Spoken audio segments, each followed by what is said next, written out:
BSSC CGL4 हम लोग science का डिस्कशन देखते हैं। ये सेट नंबर 137 का देखिए, पहला क्वेश्चन आप लोग का 24 नंबर में है साइंस का। ठीक है, देखिए पहला क्वेश्चन आपका कह रहा है कि तेल लगा कागज कैसा होता है? पारदर्शक होती है? क्या इससे प्रकाश की किरण आर पार हो जाती है? पारदर्शक का मतलब हुआ कि इससे प्रकाश की किरण आर पार हो जाती है। और ये यहाँ पर हमारा अपारदर्शक का मतलब कि इससे प्रकाश की किरण आर पार नहीं हो पाती है। तो जब आर पार प्रकाश की किरण नहीं हो पाती है तो उसके पीछे में एक अंधकार क्षेत्र बनता है जिसे उस वस्तु की छाया कहा जाता है, शैडो कहा जाता है। और यहाँ तेल लगा हुआ कागज जो हो गया हमारा कैसा पदार्थ में आ जाएगा? तो ये हमारा अर्ध पारदर्शक में आ जाएगा, ट्रांसल्यूसेंट में आ जाएगा। तो ये आ जाएगा तेल लगा हुआ कागज, तेल लगा हुआ कागज हो जाएगी, चाहे आप लोग कह दीजिएगा घिसा हुआ कांच हो जाएगा, घिसा हुआ कांच हो जाए, घिसा हुआ आपका शीशा हो जाएगा, घिसा हुआ शीशा हो जाएगा। ये सब का सब अर्ध पारदर्शक में आता है। घिसा हुआ शीशा भी आ जाएगा, ठीक ना, आपका तेल लगा हुआ आपका कागज भी आ जाएगा। चलिए इसका आंसर बन गया आप लोगों का। कौन आंसर आ गया? ये सी नंबर आंसर सही है। अगला नंबर है कि वर्षा के बाद वायुमंडल में जल की निलंबित बूंदों से इंद्रधनुष बनता है। सही बात है कि इंद्रधनुष जो होती है ना हमेशा सूर्य के विपरीत दिशा में बनता है।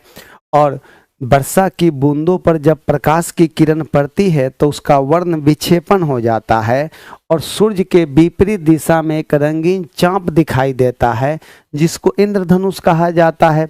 लेकिन इंद्रधनुष बनने में प्रकाश की 3 घटनाएं इन्वॉल्व है। प्रकाश का वर्ण विक्षेपण होती है, प्रकाश का अपवर्तन होती है, प्रकाश का पूर्ण आंतरिक परावर्तन होती है। द बेस्ट एग्जाम्पल कौन है? इंद्रधनुष का बनना। तो हम लोग लिख दे रहे हैं कि इंद्रधनुष का बनना जो होती है, इंद्रधनुष कहिएगा, इंद्रधनुष का बनना, इंद्रधनुष का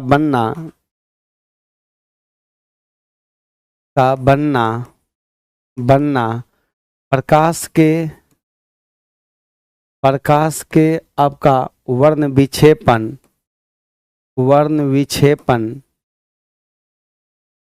कोमा अपवर्तन तथा पूर्ण आंतरिक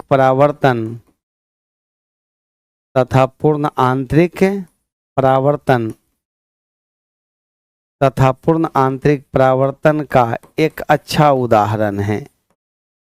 एक अच्छा क्या है? उदाहरण है, एक अच्छा उदाहरण है। तो चलिए सर ये तो देख लिए, यह हमेशा सूर्य के विपरीत दिशा में बनता है, हमेशा सूर्य के विपरीत दिशा में बनेगा। कहिएगा सूर्य के विपरीत दिशा में बनता है, सूर्य के विपरीत दिशा में बनता है, सूर्य के विपरीत दिशा में बनता है। तो सुबह में बताइए सूर्य किधर उगता है? पूरब में, तो ये पश्चिम में दिखाई देगा। शाम में सूरज किधर जाता है? पूरब पश्चिम में, तो ये पूरब में दिखाई देगा।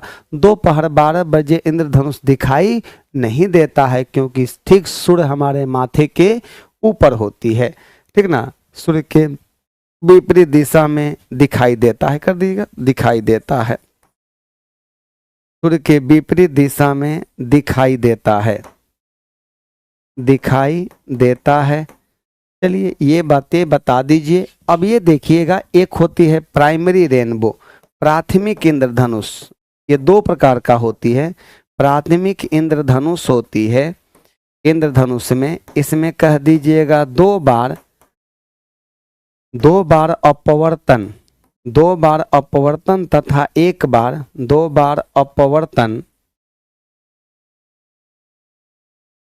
तथा 1 बार टोटल इंटरनल रिफ्लेक्शन, 1 बार TIR की घटना होती है, टोटल इंटरनल रिफ्लेक्शन की घटना। तब प्राथमिक इंद्रधनुष में यहाँ से अगर ज़्यादा डीप क्वेश्चन पूछेगा, गहराइयों की क्वेश्चन पूछेगी, तो यहाँ से पूछेगा कि प्राइमरी रेनबो में 2 बार अपवर्तन तथा 1 बार पूर्ण आंतरिक परावर्तन की घटना। और बताइएगा द्वितीयक इंद्रधनुष में पूछा जाएगा कि द्वितीयक इंद्रधनुष में कहा जाएगा कि 2 बार अपवर्तन तथा 2 बार पूर्ण आंतरिक परावर्तन की घटना होती है, दोनों 2-2 बार। तो इसका सही एग्जाम्पल कौन हो जाएगा? अपवर्तन, वर्ण विक्षेपण और पूर्ण आंतरिक परावर्तन का ये द बेस्ट एग्जाम्पल हो जाएगा कौन? इंद्रधनुष का बनना। कौन नंबर हो जाएगा आंसर हमारा सही? तो ये हमारे प्रश्न का सही जवाब हो गया, 1 नंबर आंसर का सही जवाब बन गया ना। ये अगले नंबर पर आ जाते हैं। मान लीजिए राममोहन ने एक बेलनाकार छड़ चुंबक को एक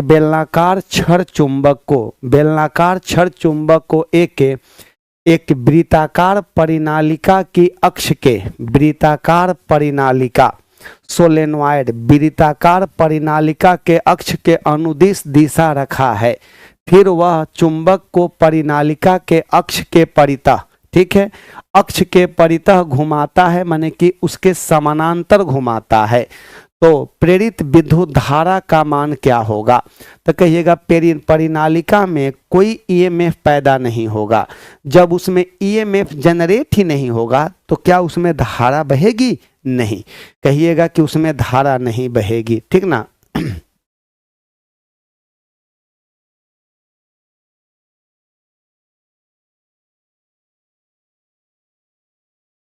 ठीक ना, धारा उसमें नहीं बहेगी।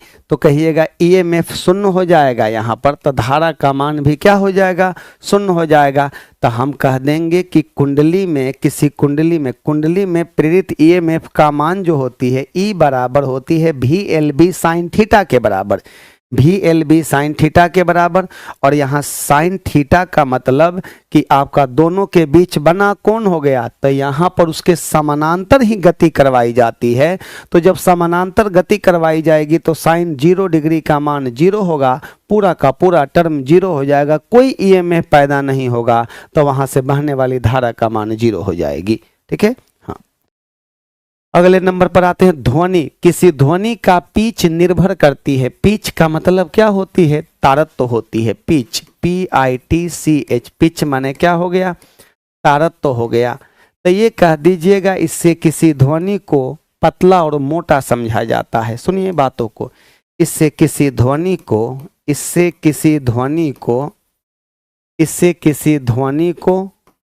को पतला तथा मोटा समझा जाता है। मोटा, पतला माने क्या? श्रील, SHRILL, श्रील माने होता है ना पतला, तथा मोटा को कहते हैं ग्रेव। समझा जाता है। इससे किसी ध्वनि को पतला तथा मोटा समझा जाता है। ठीक है, पतला और मोटा समझा जाता है। पतली, और ये जो होती है ना, ये तारत्व जो होती है डायरेक्टली प्रोपोर्शनल होती है आवृत्ति का। तो अगर आवृत्ति ज्यादा होगा तो तारत्व का मान भी ज्यादा होगा। तो हम यहाँ पर लिख रहे हैं आवृत्ति अधिक तो क्या अधिक? तो कहिएगा तारत्व अधिक होगा, तारत्व अधिक, आवृत्ति अधिक तो तारत्व अधिक। और ये क्या कहता है? ध्वनि जो होती है ना, ये पतली होती है, श्रील होती है, SHRILL, श्रील हो गया। और अगर मानकर चला जाए कि आवृत्ति अगर कम होगा तो तारत्व क्या होगा? कम होगा। और ये कहता है ध्वनि क्या होती है? मोटी होती है, ग्रेव होती है, ग्रेव होती है। तो एक बात बताइएगा, किसी ध्वनि का पिच किस पर निर्भर करेगा? तारत्व पर निर्भर करेगा। क्या चीज पर? तारत्व पर। आपका ध्वनि का पिच जो है, तारत्व जो है ना, ये आवृत्ति पर निर्भर करेगी। यही बात तो लिखा हुआ है। कौन हो जाएगा आंसर? ये रहा हमारे प्रश्न का सही जवाब। और ये जो होती है ना, ये कहिएगा आयाम पर कौन निर्भर करता है? जिस ध्वनि का आयाम ज्यादा होता है वो दूर तक सुनाई देता है, और जिसका आयाम कम होता है वो नजदीक तक, ज्यादा दूर तक सुनाई नहीं देती है। इससे किसी ध्वनि को धीमा और तेज समझा जाता है। ध्वनि के उस गुण को कहते हैं प्रबलता या तीव्रता कह सकते हैं। तीव्रता डायरेक्टली प्रोपोर्शनल आयाम के वर्ग का। तो ये बातें हम लिख दिए यहाँ पर, समझ गए होंगे आप लोग। निम्नलिखित में से मैग्नीशिया का दूध कौन है? मैग्नीशिया का दूध माने मिल्क ऑफ मैग्नीशिया की बात किया जा रहा है। ये जो मैग्नीशिया का दूध होती है, इसका उपयोग हम लोग अपच के उपचार में करते हैं। एंटा एसिड होती है ये। क्या होता है? एंटा एसिड होती है ये। एंटा एसिड एसिडिटी को खत्म करता है, यानी कि अम्लीयता को, ये अम्ल को उदासीन बनाने का काम करता है ये। ठीक है, तो एक बात बताइएगा, इसका नाम हो गया अमोनियम हाइड्रोक्साइड, ये नहीं होगा। सोडियम कार्बोनेट, यही भी नहीं होगा। मिल्क ऑफ मैग्नीशिया का काम हमारा यही होती है। Milk of magnesia, magnesium hydroxide को कहा जाता है, MgOH का होल ट्वाइस। इसी का नाम है मैग्नीशियम हाइड्रोक्साइड, हाइड्रोक्साइड कहा जाता है। इसी का नाम है milk of magnesia, milk of magnesia कहा जाता है। एंटा एसिड है ये हमारा। क्या है? हमारा एंटा एसिड है, जिसको कहा जाता है प्रति अम्ल है।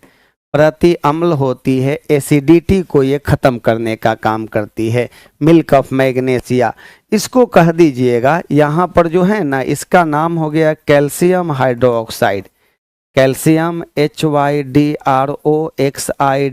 Calcium hydroxide. इसको कह देते हैं चूने का जल कहा जाता है, चूने का जल कहते हैं। अच्छा, इसी का नाम हो गया हमारा भखरा चूना, भखरा चूना हो गया, चाहे चूने का पानी कह दीजिएगा, चाहे इसी का नाम हो गया बूझा हुआ चूना, बूझा हुआ चूना के नाम से जानते हैं। इसी को कहा जाता है आपका स्लैग्ड लाइम कहते हैं, स्लैग्ड लाइम के नाम से जानते हैं, स्लैग्ड लाइम कहते हैं। और CaO को कहा जाता है क्विक लाइम। इसी का नाम क्या है? क्विक लाइम कहते हैं। इसको कहेंगे बिना बूझा हुआ चूना, बिना बूझा हुआ चूना का नाम इसको दिया गया है। बातें समझ रहे होंगे आप लोग, बातें समझ रहे होंगे, बातें बूझ भी रहे होंगे आप लोग कि क्या मैं यहाँ पर बता रहा हूँ। चलिए भाई, एक बार जरा आपका हम कमेंट्स पढ़ लेते हैं। तो आपका क्या है भाई? कुमार जय का कहना है सर प्लीज PRT में साइंस का डिस्कशन आप करा दीजिए प्लीज सर, प्लीज प्लीज। ठीक है, हम कोशिश करेंगे, करवा देंगे, ठीक ना? हाँ तो चलिए, आपके प्रश्न का सही जवाब कौन हो जाएगा? Magnesium hydroxide. इसी को मिल्क ऑफ मैग्नीशिया कहा जाता है। और ये सोडियम कार्बोनेट होती है, और इसको कह देंगे आपका अमोनियम हाइड्रोक्साइड कहा जाता है। वो हमारा एंटा एसिड होती है। और इसका pH मान जो होती है ना, इसका pH मान क्या होती है? चलिए आगे बढ़ जाएं। इसका सही जवाब कौन सा आंसर आ गया हमारा? बन गया ना आंसर इसका सही? सही, एकदम सही जवाब बन गई है। आगे नंबर पर आ जाते हैं। काष्ठ से कोयला का बनना, काष्ठ से कोयला का, लकड़ी से कोयला का बनना, लकड़ी से कोयला का बनना। तो कोयला का बनना माने कि हम लोग इसमें कार्बनीकरण करते हैं, इसमें कार्बन की मात्रा, इसमें कार्बन डेवलप किया जाता है। तो ये किस में आएगा? एब आपका अधिशोषण में आएगा कि कार्बोनीकरण में आएगा? तो एकदम सही जवाब कार्बोनीकरण में आ जाएगा ये। अगला है, ये देखिए भाई, ये कंप्यूटर का सवाल है। कोबल, COBAL, कोबल की बात किया गया है। तो बताइए इसका जवाब तो आप लोग हमसे भली भांति दे सकते हैं। इसमें कोबल डैश डैश पीढ़ी की प्रोग्रामिंग भाषा का एक उदाहरण है। ये कहिएगा फर्स्ट, फोर्थ, सेकंड, नहीं थर्ड पीढ़ी का है ये हमारा, थर्ड पीढ़ी का है ये। कंप्यूटर का सवाल है ये। विद्युत परिपथ में फ्यूज को, इलेक्ट्रिक फ्यूज का नाम सुने ना, इलेक्ट्रिक फ्यूज। तो इलेक्ट्रिक फ्यूज की बात किया जाए, इलेक्ट्रिक फ्यूज हो गया ये। तो ये बताएंगे, ये आपका जूल के तापन प्रभाव पर आधारित है ये, जूल के तापन प्रभाव पर आधारित है ये, जूल के तापन प्रभाव पर आधारित। अब ये देखिए, यहाँ पर ये जो होती है सीसा और टीन का Sn+Pb का बना मिश्र धातु होती है, बना मिश्र धातु हो गया। टीन की मात्रा ज़्यादा होती है और सीसा की मात्रा कम होती है, लगभग 63%, लगभग कितना परसेंट, 37% होती है। कहिएगा इसे परिपथ में, इसे परिपथ में कहिएगा लाइव वायर के साथ, गर्म तार के साथ, लाइव वायर के साथ, लाइव वायर जिसको हम लोग कहते हैं गर्म तार कहते हैं, इसी को हम लोग कहते हैं फेज के साथ श्रेणी क्रम में समूहित की जाती है, श्रेणी क्रम में कनेक्ट की जाती है, समूहित की जाती है, कनेक्ट की जाती है।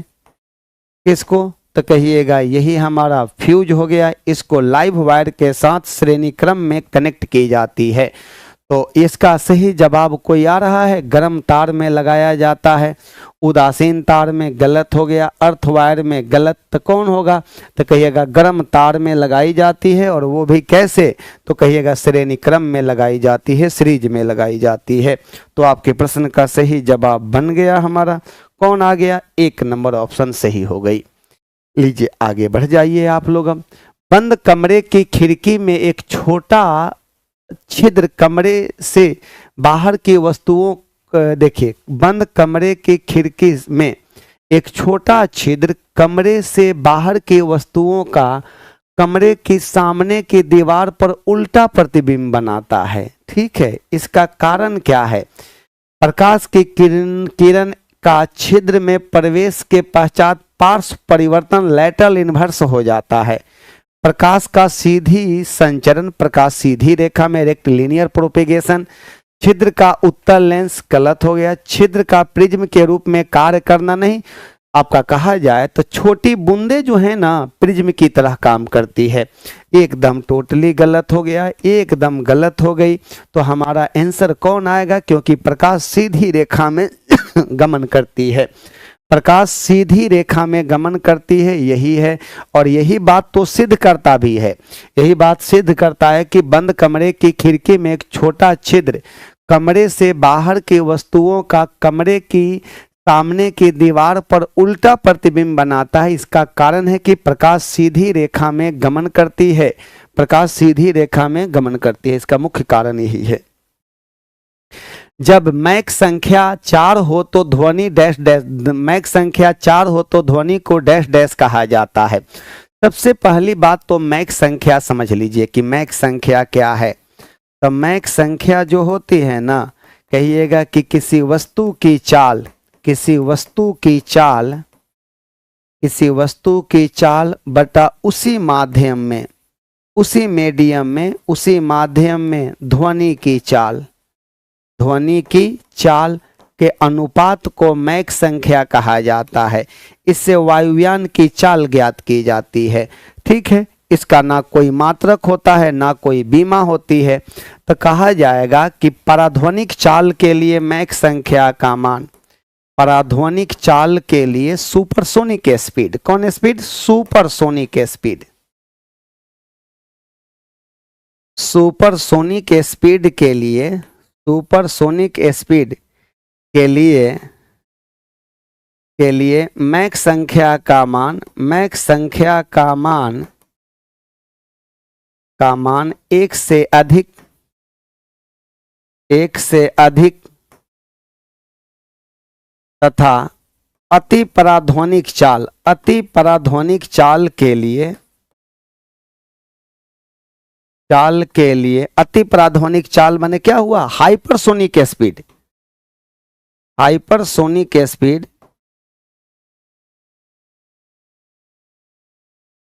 के लिए मैक संख्या का मान,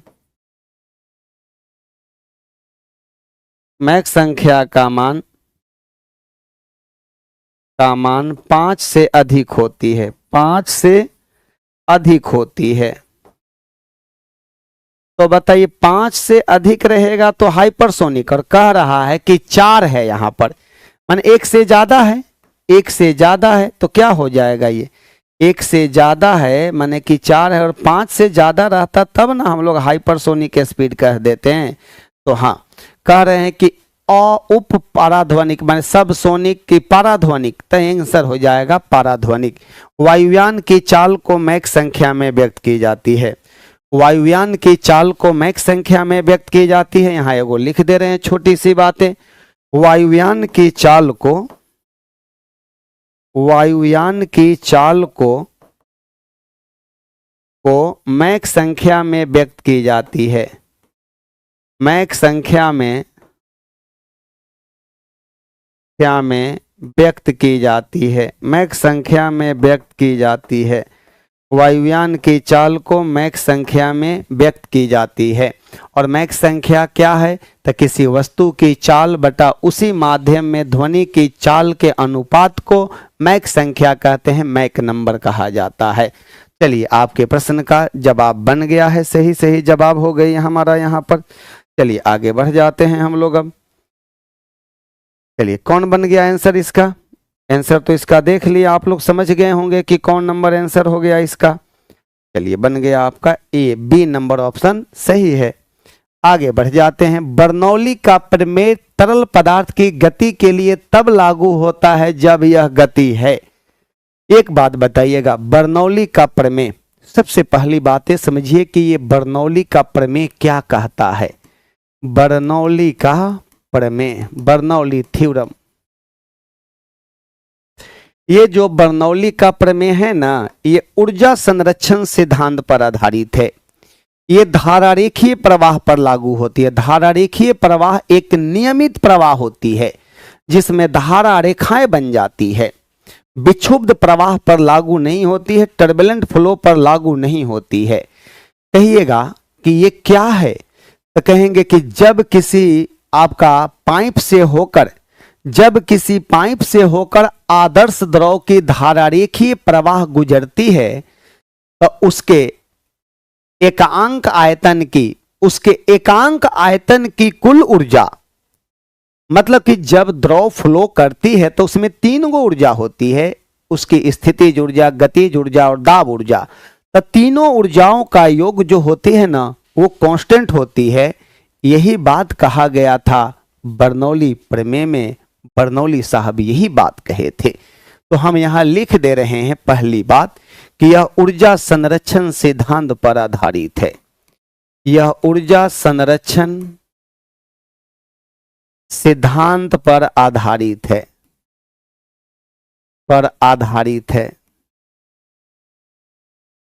यह ऊर्जा संरक्षण सिद्धांत पर आधारित है। विक्षुब्ध प्रवाह पर कि धारारेखीय प्रवाह पर, तो कहिएगा धारारेखीय प्रवाह पर, प्रवाह स्ट्रीमलाइन फ्लो पर लागू होती है। स्ट्रीमलाइन फ्लो पर लागू होती है,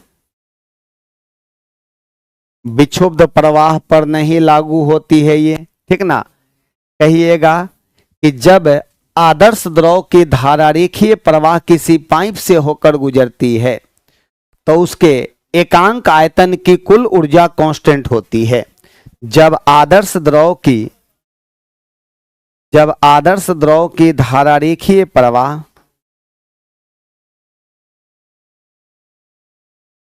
आदर्श द्रव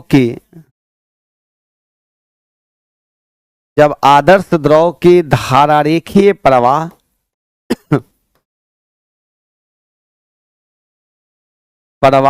किसी पाइप से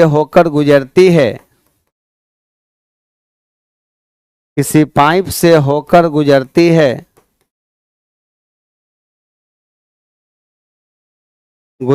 है, तो इसके एकांक आयतन की कुल ऊर्जा, तो इसके एकांक आयतन की कुल ऊर्जा नियत होती है। नियत माने क्या? कांस्टेंट माने अचर होती है। और यही प्रमेय में ना कहा गया है कि जहां किसी द्रव या गैस का वेग ज्यादा होता है वहां दबाव कम होती है।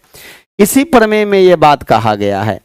कहिएगा कि द्रव और गैस का वेग जहां ज्यादा होती है वेग में, और बताइएगा दाब में कैसा संबंध हो गया, तो ये उल्टा संबंध होती है। दाब में और वेग में उल्टा संबंध हो गया।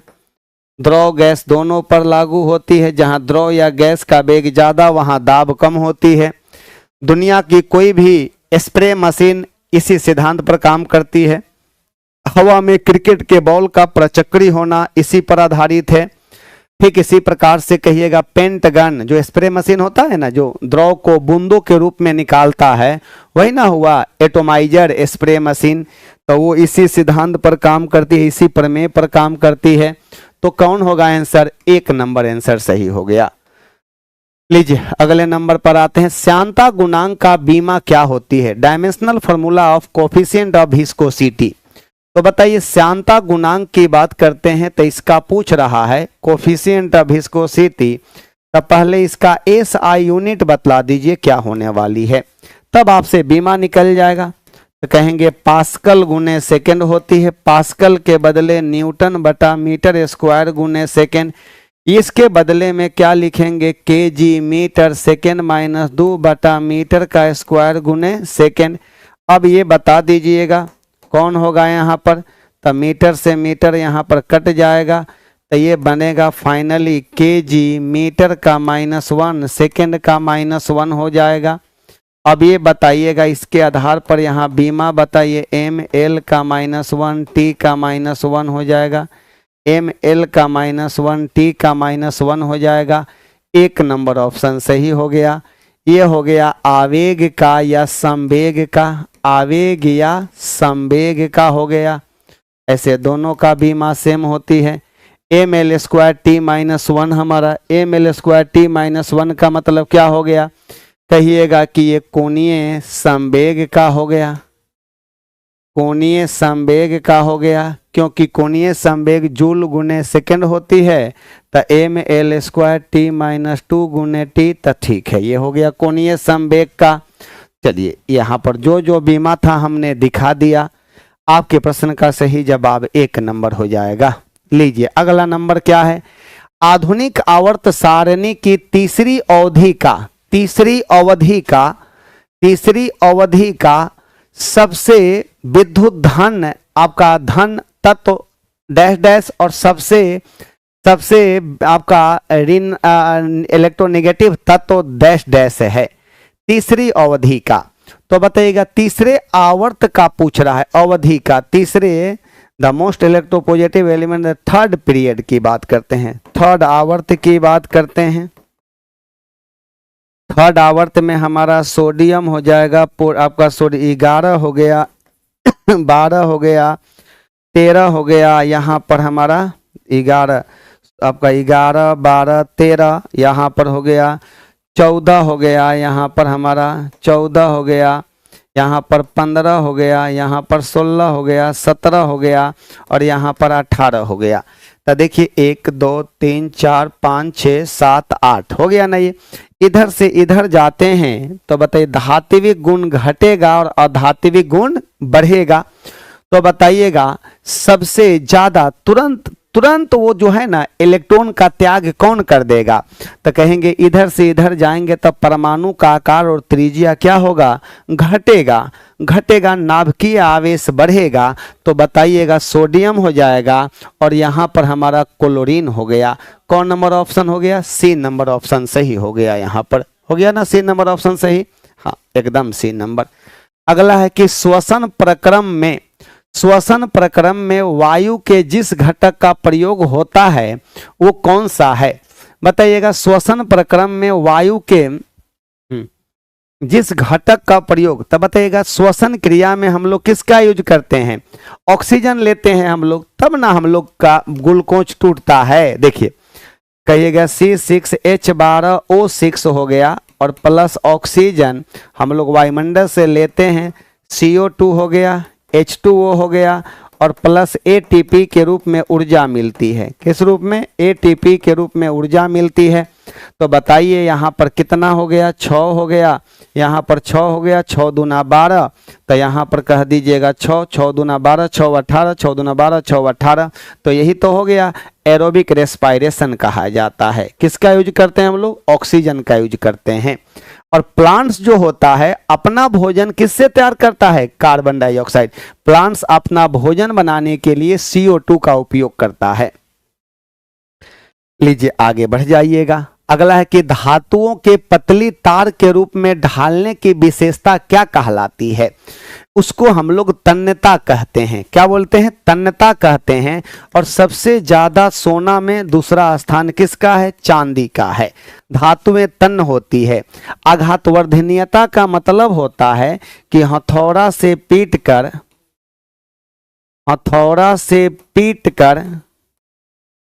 कर चादर बनाने का गुण। चादर, सिट्स, चादर माने क्या हुआ? सिट्स हो गया, SHEETS, सिट्स बनाने का गुण होती है, बनाने का गुण होती है। और ये सबसे ज्यादा ये किस में होती है?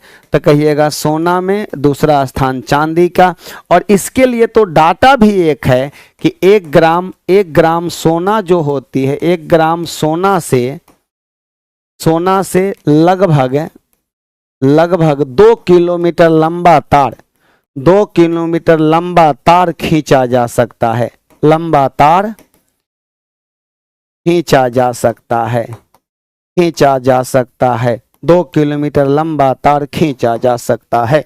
हो गया बातें यहाँ पर आपका? हो गया ना बातें? एकदम सही बातें हो गई। अब आगे बढ़ जाते हैं हम लोग। अब लीजिए अगला है कि निम्न में कौन सा लचीला और कोमल है? तो कहिएगा लचीला और कोमल जो होता है धातु होता है, अधातु नहीं होता है। सल्फर, कार्बन ये हमारा अधातु है, ये भी हमारा अधातु है, ये भी हमारा क्या है? ये भी हमारा आपका अधातु है, नन मेटल है। और नन मेटल जो होती है ना, लचीला और कोमल नहीं होती है। तांबा हमारा होती है, क्योंकि तांबा हमारा क्या है? धातु है। लीजिए आगे बढ़ जाते हैं हम लोगों को। अब लीजिए कठोर जल को उबालने के लिए इस्तेमाल में लाए जाने वाले कठोर जल को उबालने के लिए इस्तेमाल में लाए जाने वाले विद्युत उपकरण आप लोग के तापन अवयव पर जमने वाली सफेद परत में क्या होता है? सुनिए, जैसे कि अभी जाड़े का दिन है, जाड़े का समय है, तो जनरली लोग क्या करते हैं? घर में इमर्शन रॉड रखते हैं। इमर्शन रॉड का मतलब होता है कि एगो देखिएगा हेलिकल आकार का एक रॉड होती है, ऐसा देखे होंगे आप लोग, इस तरह का बना हुआ रहेगा रॉड। यहाँ पर इस तरह का रॉड बना रहता है, नहीं रहता? इस तरह का रॉड बना हुआ रहेगा। और ये बताइएगा इमर्शन रॉड होती है, और यहाँ पर इसी से कनेक्शन रहता है प्लग का, नहीं रहता है? इसी से कनेक्शन रहती है प्लग का। तो देखिएगा, तो जनरली ये जो होती है कुछ समय के बाद में उजला हो जाता है, उजला रंग का इस पर एक लेयर आ जाता है। एक्चुअल में वो लेयर जो है ना, जो कठोर जल में कैल्शियम और मैग्नीशियम के बाइकार्बोनेट का लवण होते हैं ना, वही आकर इस पर जमा हो जाते हैं, ठीक ना? तो कहिएगा कि कठोर जल में क्या होती है? तो कैल्शियम और मैग्नीशियम के बाइकार्बोनेट के क्या होती है? लवण होती है।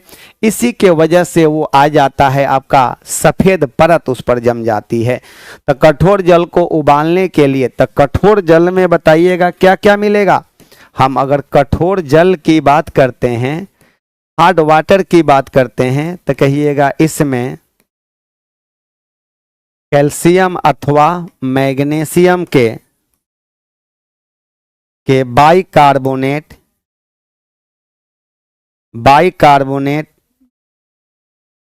इसमें कैल्शियम अथवा मैग्नीशियम के बाइकार्बोनेट, सल्फेट, इसमें कैल्शियम अथवा मैग्नीशियम के बाइकार्बोनेट, सल्फेट अथवा क्लोराइड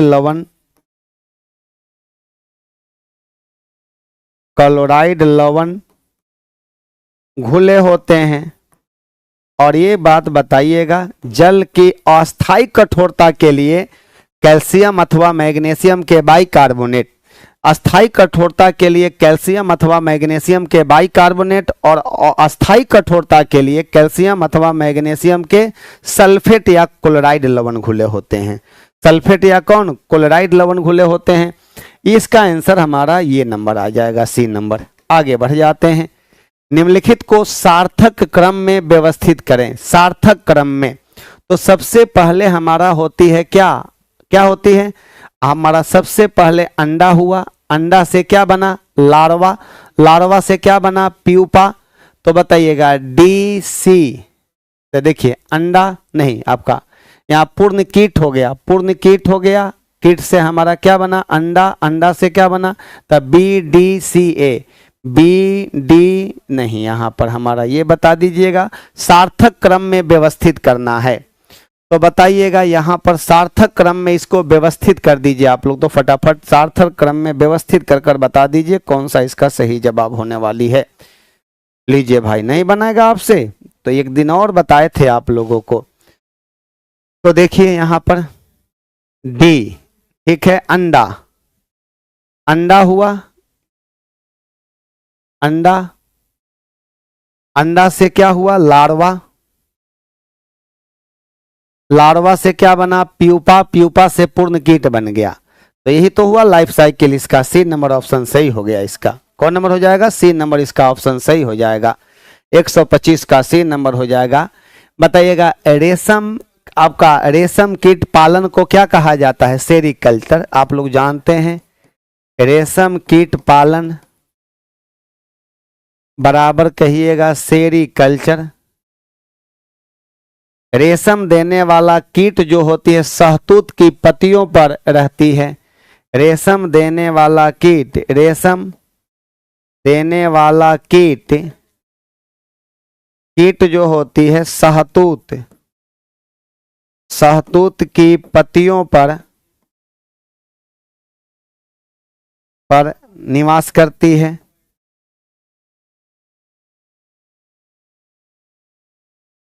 निवास करती है ये, ठीक है। तो क्या होती है, तो कहिएगा कि सर अंडा हो गया, अंडा से क्या बना, लार्वा, लार्वा से प्यूपा, प्यूपा से पूर्ण कीट बन गया, प्यूपा से क्या बन गया, पूर्ण कीट बन गया। तो D C A B, D C A B हो गया, सही बात हो गया।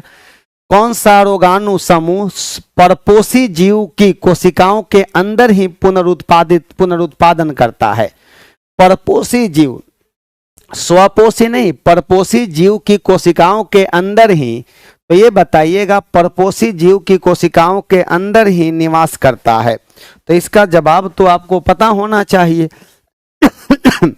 कौन हो जाएगा, ये प्रोटोजोआ होती है कि जीवाणु होती है। तो हमारा सही जवाब प्रोटोजोआ हो जाएगा। कौन सा रोगाणु समूह परपोषी जीव की कोशिकाओं के अंदर ही पुनरुत्पादन करता है। परपोषी जीव की कोशिकाओं के अंदर ही पुनरुत्पादन करता है, माने रीजेनरेशन करता है। चलिए आगे बढ़ जाते हैं हम लोग, अब अगले सवाल की ओर आ जाते हैं। लौंग क्या है हमारा, लौंग तो ये तो सब लोग बता दीजिएगा। लौंग समान रूप से मसाले के रूप में काम आती है, जो प्राप्त होती है तने से, फल से, जड़ से या कली से। तब पुष्प कली से प्राप्त होती है। लौंग क्या है, तो कहिएगा पुष्प कली होती है। निम्नलिखित में कौन सा अंडज स्तनी है, अंडज स्तनी है। प्लेटिपस का नाम सुने हैं, प्लेटिपस होती है, इकिडना होती है। तो कहिएगा बतख चोंच, डक बिल्ड या आपका डक बिल्ड प्लेटिपस, प्लेटिपस। ये जो होती है अंडा देने वाला स्तनधारी है। कहिएगा अंडा देने वाला, अंडा देने वाला स्तनधारी है। ये स्तनधारी है, ये स्तनधारी है। ये अंडा देने वाला स्तनधारी है, जिसका नाम क्या है, प्लेटिपस हो गया, इकिडना हो गया। ये सब का सब अंडा देता है, अंडा से बच्चा जन्म लेता है। चलिए बी नंबर ऑप्शन हमारा सही हो गया। इसका सही जवाब हो गया बी नंबर। लीजिए अगले नंबर पर आ जाते हैं। अगला क्या है, मांसपेशियों में किस तत्व के पर्याप्त होने से खिलाड़ी देर तक नहीं थकता है। क्या होने से देर तक नहीं थकता है। तो कहिएगा fatty acid, biotin, amino acid या हमारा ग्लाइकोजन। तो ये कहिएगा कि इसका सही जवाब कौन हो जाएगा, ग्लाइकोजन हो जाएगी। तो हाँ हाँ सही जवाब ग्लाइकोजन ही आ जाएगी। तो कहा जाएगा कि एनिमल में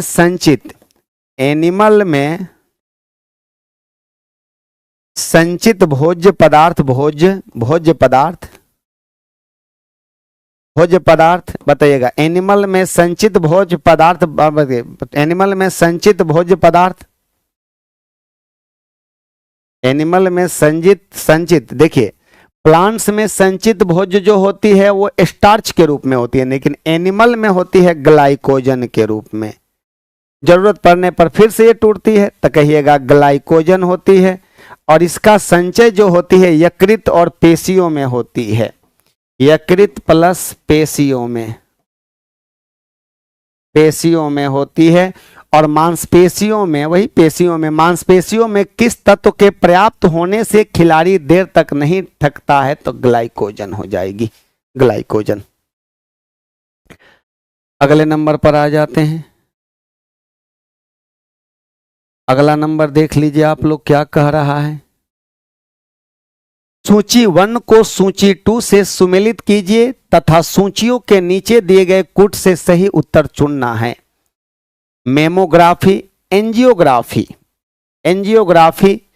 तो इसका संबंध जो है ना, एंजियोग्राफी किसी आदमी को जब हार्ट अटैक आता है तो तुरंत उसके ब्लॉकेज का पता करने के लिए एंजियोग्राफी किया जाता है कि कहां से वो ब्लॉकेज हुआ है, उसके लिए उसको तुरंत एंजियोग्राफी किया जाता है। इसकी मुलाकात 4 से करवाना है। इंडोस्कोपी जो होती है, कहिएगा कि किसी आदमी के पेट के अंदर में घाव टाइप का हो जाती है, अल्सर वाली समस्या आ जाती है, तो उसके लिए इंडोस्कोपी किया जाता है। वो एलिमेंट्री कैनाल मलाशय वाला कहानी हो जाएगी इसकी, 1 नंबर से कर दीजिएगा। अल्ट्रासोनोग्राफी जो होती है गर्भाशय के लिए 2 नंबर, और मेमोग्राफी जो होती है स्तन के लिए होती है 3 नंबर। 3 4 1 2 ये ना हमारे प्रश्न का सही जवाब। लीजिए अगले नंबर पर आ जाते हैं। स्राव ग्रंथि विद्यमान होती है, स्राव ग्रंथि जो सेक्रेशन करने वाली ग्रंथि होती है, कहाँ होती है, बक्कल कैविटी में होती है। तो नहीं सर, बक्कल कैविटी में हमारा दांत मिलेगा, जीभ मिलेगा और सलेवरी ग्लैंड भी मिलेगा। फिर करें कि छोटी आंत की दीवार में भी ग्लैंड्स पाई जाती है, जिसको आपका ये हम लोग का इंटेस्टाइनल ग्लैंड कहते हैं या सक्कस इंटेरिकस कहा जाता है।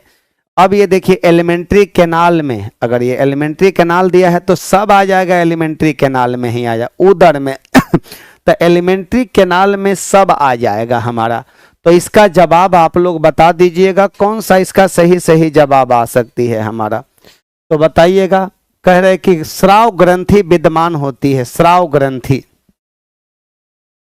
तो एलिमेंट्री कैनाल में हमारा सब आएगा, लेकिन यहाँ पर स्राव ग्रंथि विद्यमान होती है उदर में, बक्कल कैविटी में स्राव ग्रंथि। इसमें जो होती है सलेवरी ग्लैंड होती है, सलेवरी ग्लैंड इसमें होती है। और सलेवरी ग्लैंड जो होती है 3 पेयर होती है, 3 पेयर होती है, 3 गो आपका 3 पेयर होती है, माने 6 गो होती है। और ये सलेवरी ग्लैंड में भी देखिएगा तब पैरोटिड, PAROTID, पैरोटिड, सबलिंगुअल, सब LINGUAL से सबलिंगुअल, और सब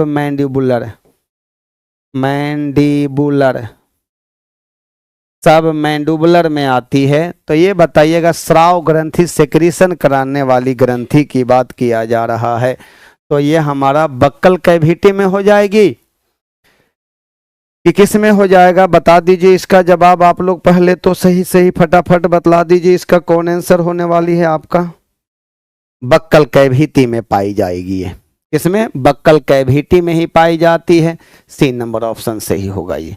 चलिए आज की सवाल यहीं पर है, यहीं तक मेरी सेवा है। फिर मिलते हैं आपसे अगले जो 138 नंबर सेट चलेगा उसमें मिलेंगे आपसे। Okay, thank you. हेलो नमस्कार, कैसे हैं आप सब। तो इस ठंडी में जो है सब लोग बच के रहिएगा भाई साहब। अब ये हमारा जो है आज बिहार एसएससी कितना नंबर डिस्कशन है, 137। Hello hello hello, oh my God भाई, साउंड तो यहाँ पर जा ही नहीं रहा था। साउंड नहीं आ रहा है सर, साउंड नहीं आ रहा है, ओ माय गॉड। अब हमको फिर से बताने पड़ेंगे। तो चलिए यहाँ पर फिर से आप देख लीजिए, यहाँ पर जो है 16 और 20 का एलसीएम 80 हो गया, तो ए नंबर ऑप्शन हो गए। समझ जाना भाई, बेस बराबर किए हैं, 4 2 का स्क्वायर तो यानी 12 दूने 24, और ये 2 का पावर 4 मतलब 11 चौका 44। तो यहाँ पर हमारे जो है के का वैल्यू 20 आ गया। और इस सवाल में सिंपल सवाल है, लेकिन यहाँ पर हो रहा क्या था कि यहाँ पर 87/35, और हमको जो है यहाँ पर क्यू का जो है यानी डिनोमिनेटर का सम पूछ रहा था, डिनोमिनेटर का सम पूछ रहा था। अरे हम ऑन करना ही भूल गए थे, यहाँ पर ये जो है ऑन करना ही भूल गए थे, समझ गए, इसीलिए प्रॉब्लम हो रहा था, और हम पढ़ाना चालू कर चुके थे।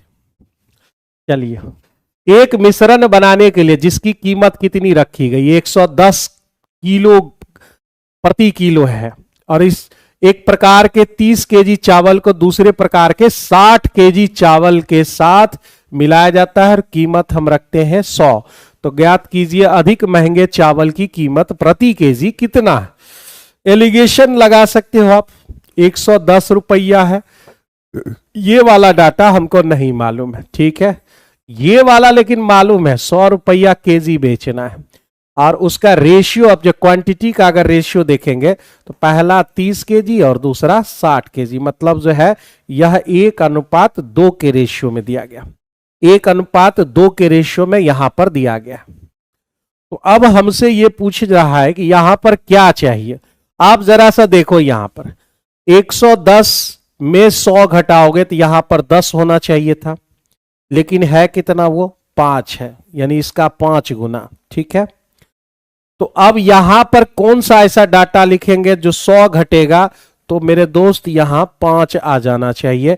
ऐसा कौन सा डाटा यहां पर लिखा होना चाहिए। तो आप यहां पर 100 कितना ले सकते हो भाई साहब, ये 10 का गैप है तो 5 गुना हुआ, यहां 5 चाहिए, तो आप ऐसा कौन सा डाटा लिखोगे। दूसरे प्रकार के 60 केजी ऐसे चावल के साथ मिलाया जाता है जिसकी कीमत 100 रुपया है, 100 रुपया प्रति केजी है। ज्ञात कीजिए कि अधिक महंगे चावल की कीमत प्रति केजी कितना है। ठीक है, मेरा यही पूछ रहा है हमसे।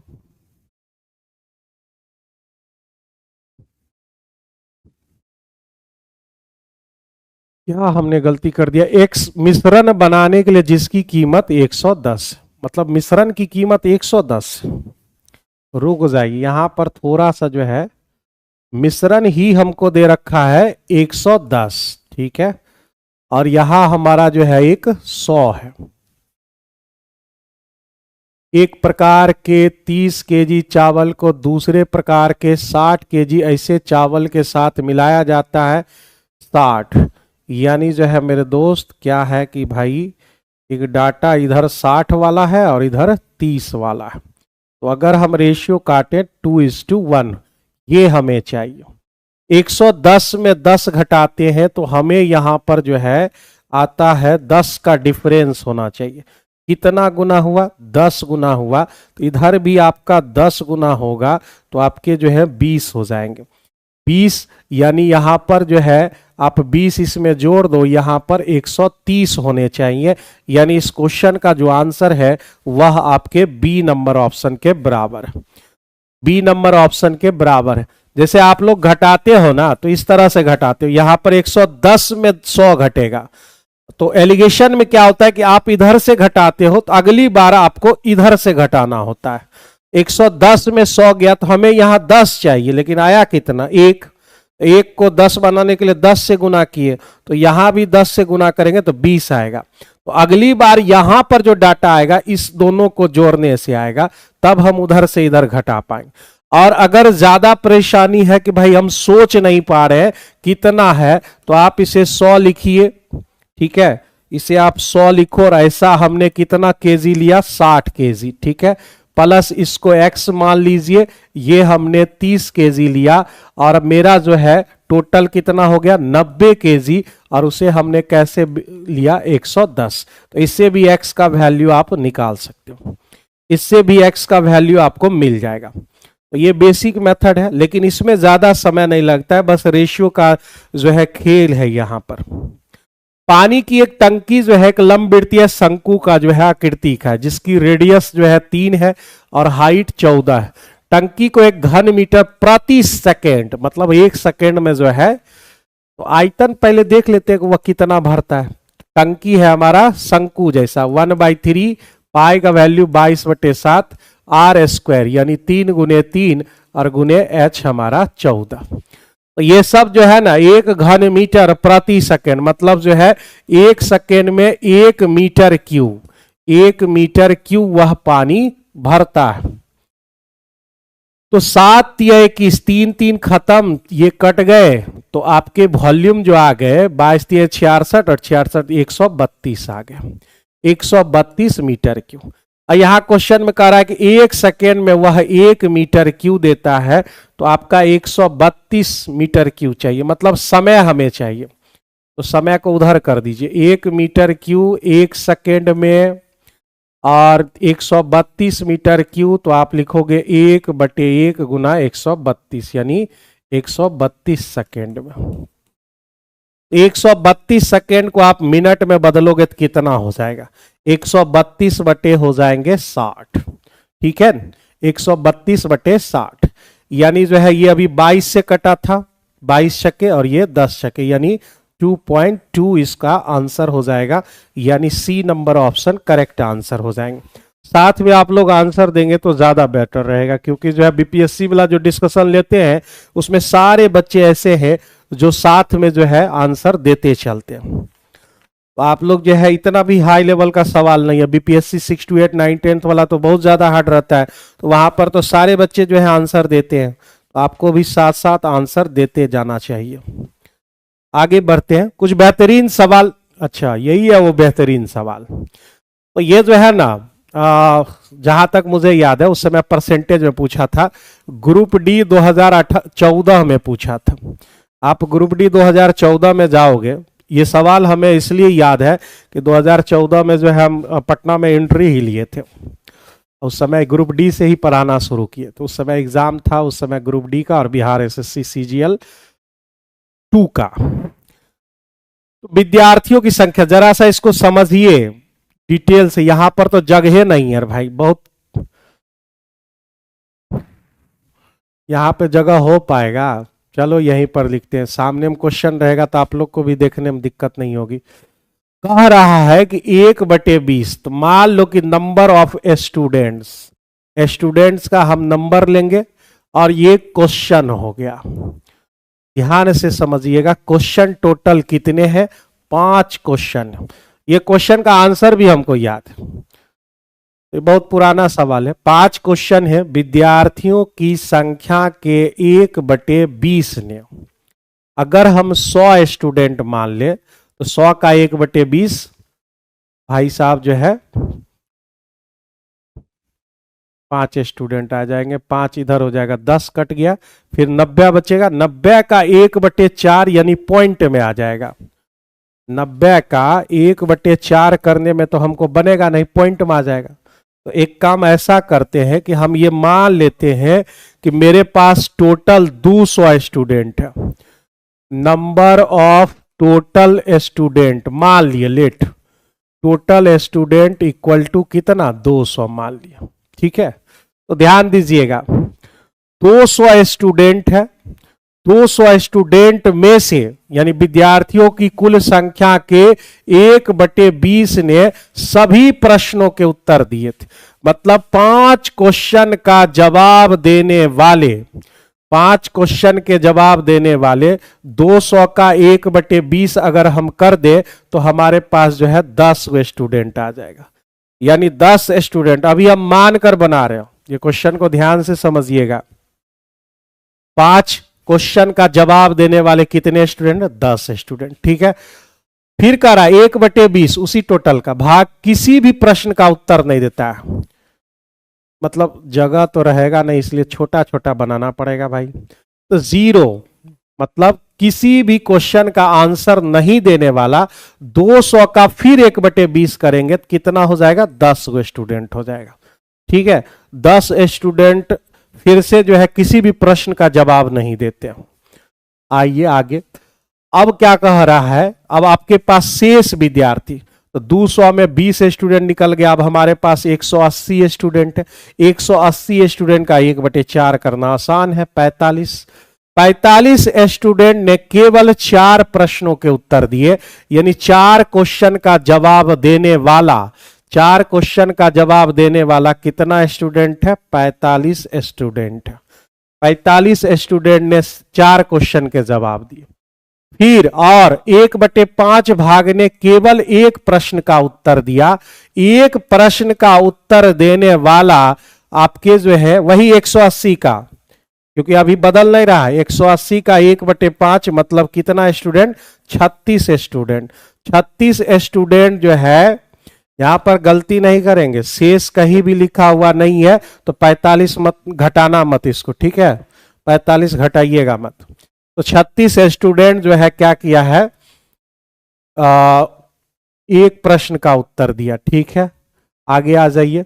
यदि कुल विद्यार्थियों का 24%, 24% का मतलब क्या हुआ, 24 दूनी 48, 49/2 सब विद्यार्थी का मतलब 200 का, तो 200 का अगर इतना परसेंट आप निकालो तो 49 स्टूडेंट ही आएगा। 49 स्टूडेंट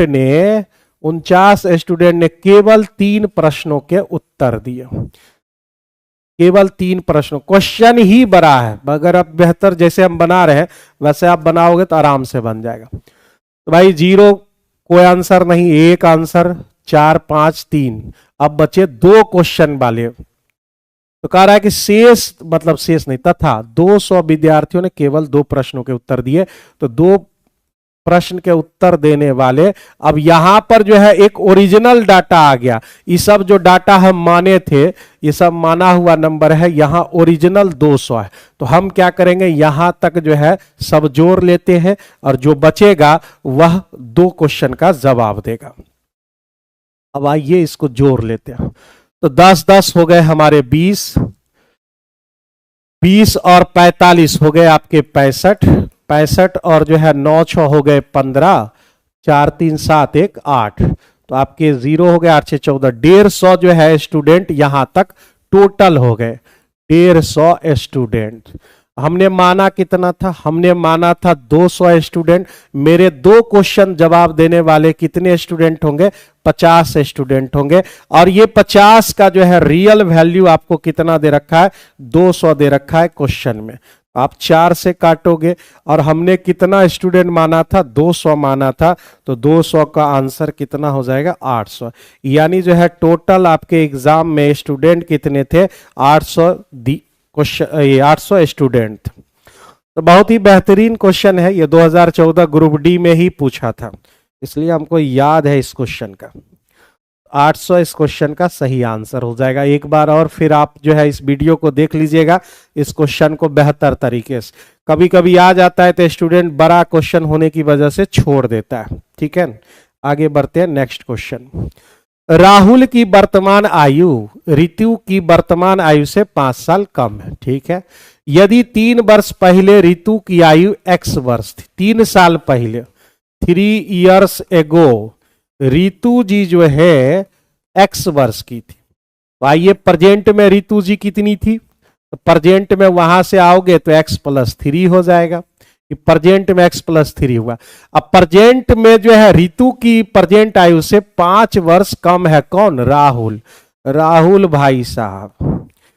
तो x + 3 ये ऋतु जी प्रेजेंट में हुई, उससे 5 कम, तो यानी x - 2। अब कह रहा है कि राहुल की वर्तमान आयु कौन सा व्यक्त करता है, तो बी नंबर ऑप्शन इस क्वेश्चन का सही आंसर हो जाएगा।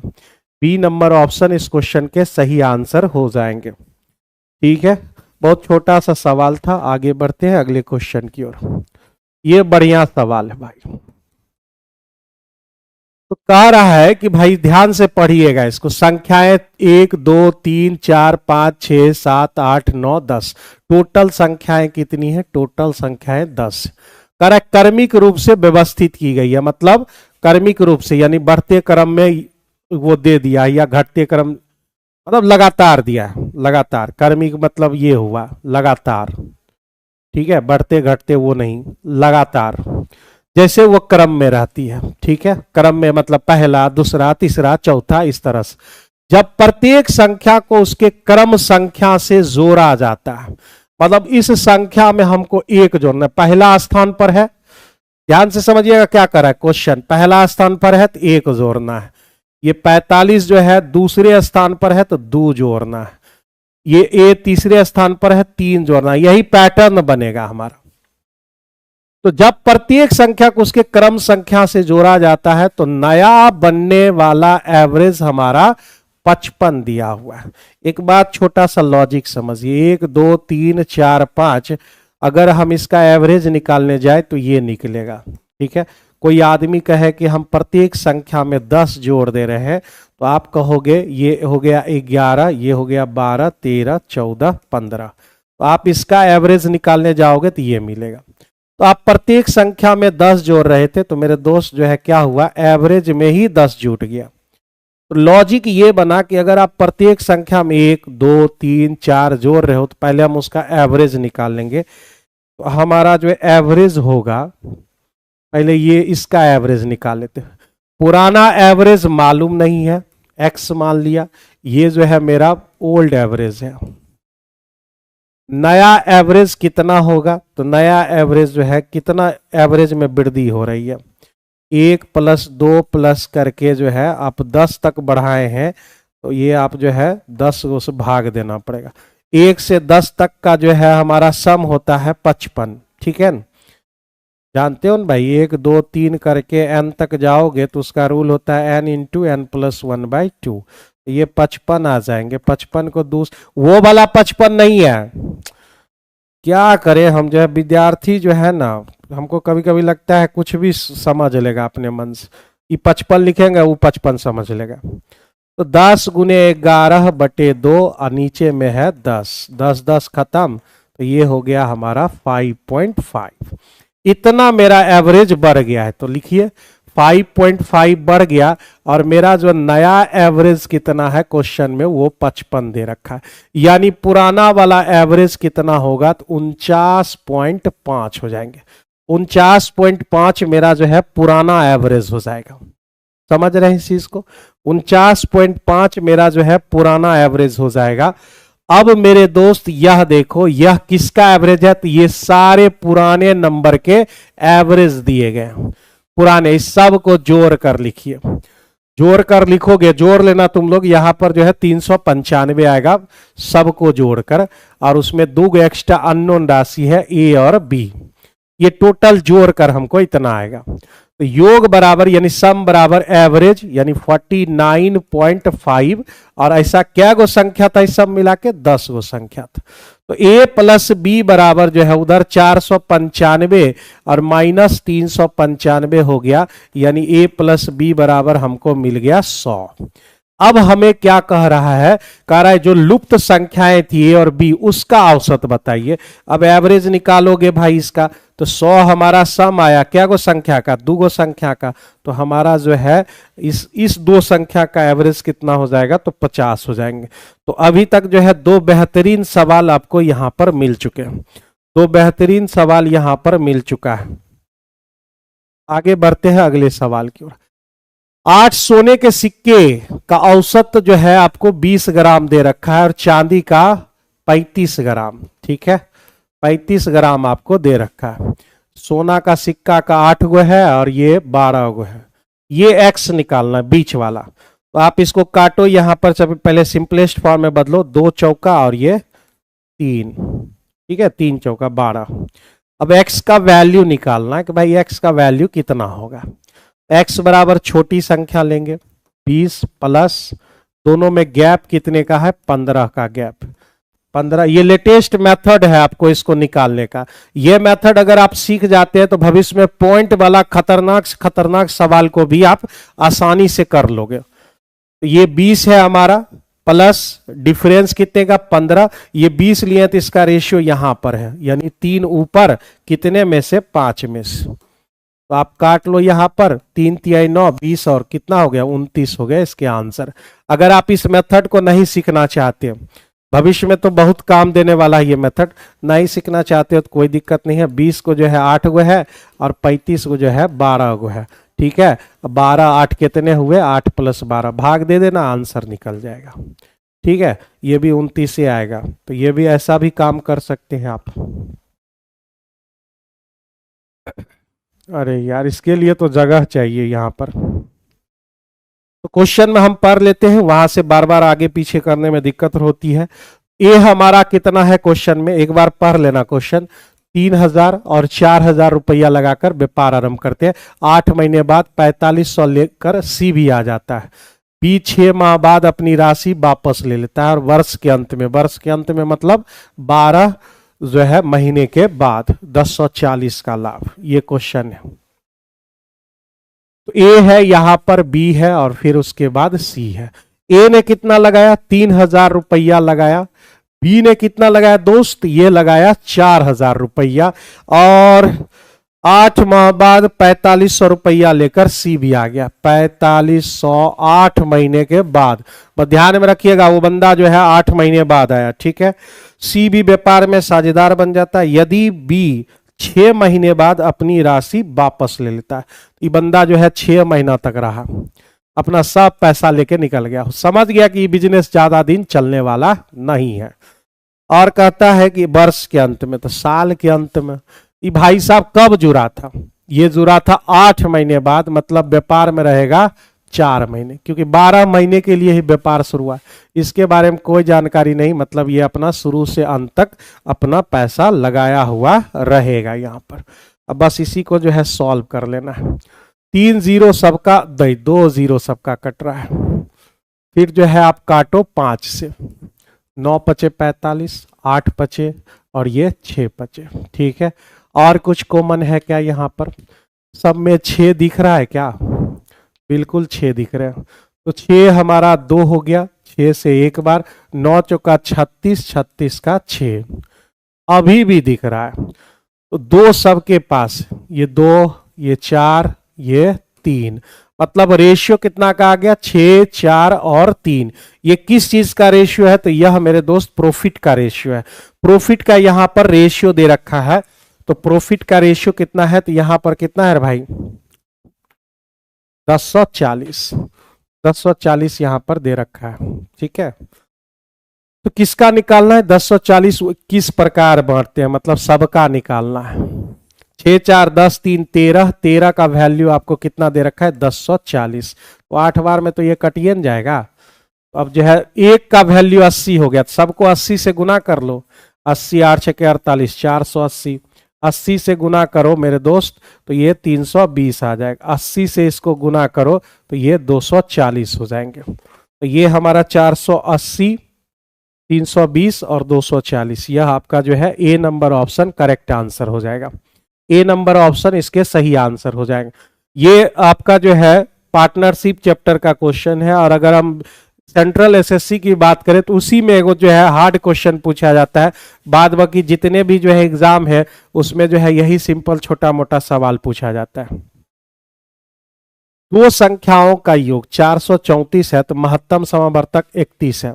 ए और बी दो सह अभाज्य संख्या है, तो सहअभाज्य संख्याओं का योग होता है संख्याओं का योग बटे एचसीएफ। ये हमारे हो गए। तो यहां पर a प्लस बी बराबर संख्याओं के योग 434 को हमको कितना से भाग देना है, 31 से भाग देना है। कितना बार कट जाएगा, 31 से कम 31 हो गया भाई साहब, तो बच गए 9 3 12, 124 यानी 4 बार। तो a प्लस बी आपको ढूंढना है 14, और a और b क्या है मेरे दोस्त, को प्राइम नंबर है। ये ध्यान में रखिएगा, को प्राइम नंबर का जो है एचसीएफ आपका कितना होता है, 1 होता है। उसका एचसीएफ हमारा 1 होता है।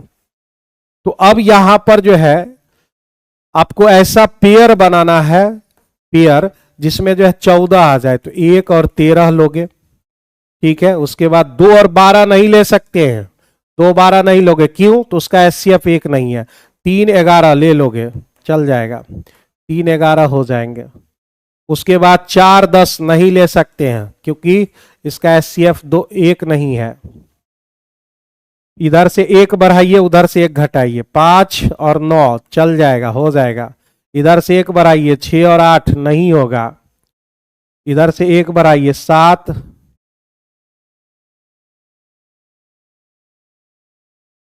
और 7 तो संभव ही नहीं है। कोई छूटर तो नहीं गया, 3 पेयर बन रहा है भाई।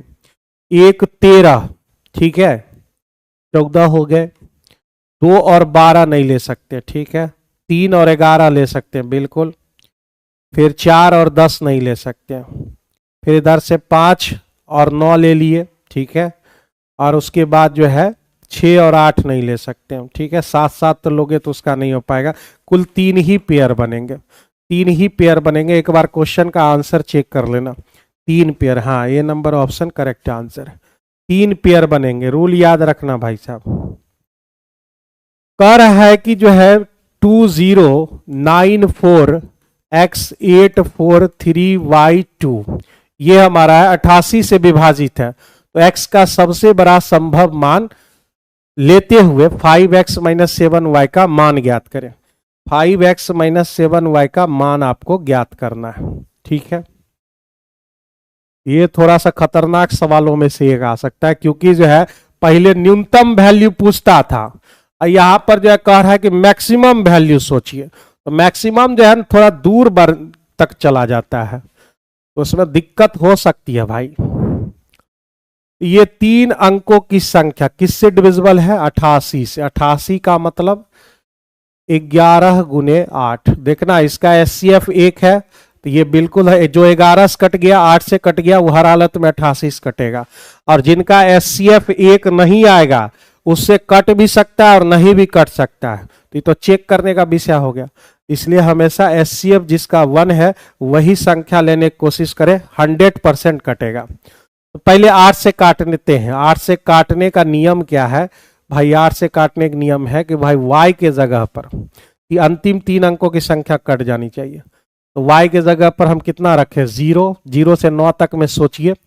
0 रखेंगे तो 6 62 आ गया, हमको 72 चाहिए, 1 रहेगा, ठीक है, कट जाएगा। मैक्सिमम का रहा है तो हमको और सोचना पड़ेगा, 9 तक सोचना पड़ेगा।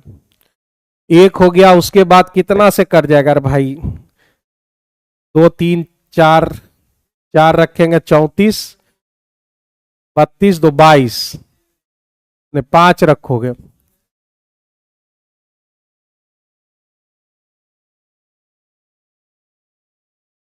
5 रखोगे यहाँ पर 1 5 5 रखोगे तो हमारा 32 तक, फिर 32 आ गया। उसके बाद और कौन नंबर है? और कौन सा नंबर है? 6 पर नहीं हो पाएगा, 7 पे नहीं हो पाएगा, 8 38 32 तक लग गया, 62, फिर 9 लिखोगे। यानी y का जो है संभावित मान कितना आया? y का संभावित मान हमारा 1 5 9। मैक्सिमम कह दिया इसलिए ये समस्या है। अगर मिनिमम कहता तो 1 रख के तुरंत आंसर निकाला जा सकता था। तो कभी कभी क्वेश्चन में जो है ना थोड़ा सा टफ पूछ देता है। 159 में से कोई भी डाटा यहां फिट बैठाया जा सकता है, ठीक है। अब 11 की डिजिबिलिटी लगाते हैं। 8 की तो मैंने लगा लिया। 11 की डिजिबिलिटी रूल क्या कहती है कि अंतिम 11 की डिजिबिलिटी रूल अल्टरनेट। अब अल्टरनेट लीजिए, पहला तीसरा, जोड़ते जाइए, 3 2 5 8 5 13 13 और 4 17, ये 17 हो गए। अब इसका अल्टरनेट लीजिए, आप इधर वाला y, अभी तक y क्लियर नहीं हुआ, तीनों में से कौन रखना है? y, फिर उसके बाद 4, फिर उसके बाद x, अभी तक 4 ही वैल्यू मिले, 4, x y तो अननोन है। 4 9 4 13 2 13 2 15 प्लस x प्लस y, ये मेरा हो गया अल्टरनेट में। तो इस दोनों का डिफरेंस या तो 0 होना चाहिए या तो 11 का मल्टीपल होना चाहिए। अब जरा सा सोचिए, इस x प्लस वाई के जगह पर ऐसा क्या रख सकते हो? एक तो 2 रखेंगे, यानी कहने का मतलब क्या हुआ? x प्लस वाई का वैल्यू 2 हो सकता है, तब 15 2 17 बराबर हो जाएंगे और 0 आ जाएगा। या तो हमारा x प्लस वाई ऐसा कोई वैल्यू रखो जिससे यह 2 है डिफरेंस और 13 में 2 जाएगा तो 11 हो जाएगा, यानी 13 भी ले सकते हो, 13 ले सकते हो, और भी ले सकता है मान, बहुत सारा हो सकता है। 11 का मल्टीपल में आना चाहिए, तो 2 रखेंगे तो बराबर आ गया 0, और फिर 13 रख देंगे तो 15, 13 हो जाएंगे 28, 17 घटाओगे तो 11 आ जाएगा। और भी वैल्यू हो सकता है मैक्सिमम जाने के लिए, इसी दोनों पे हमको ट्राई करना है, क्योंकि उसमें 3 वैल्यू है, इसको दूर जाओगे तो 2 डिजिट में पहुंच जाओगे। तो अब मुझे 2 चाहिए यहां पर, ठीक है न?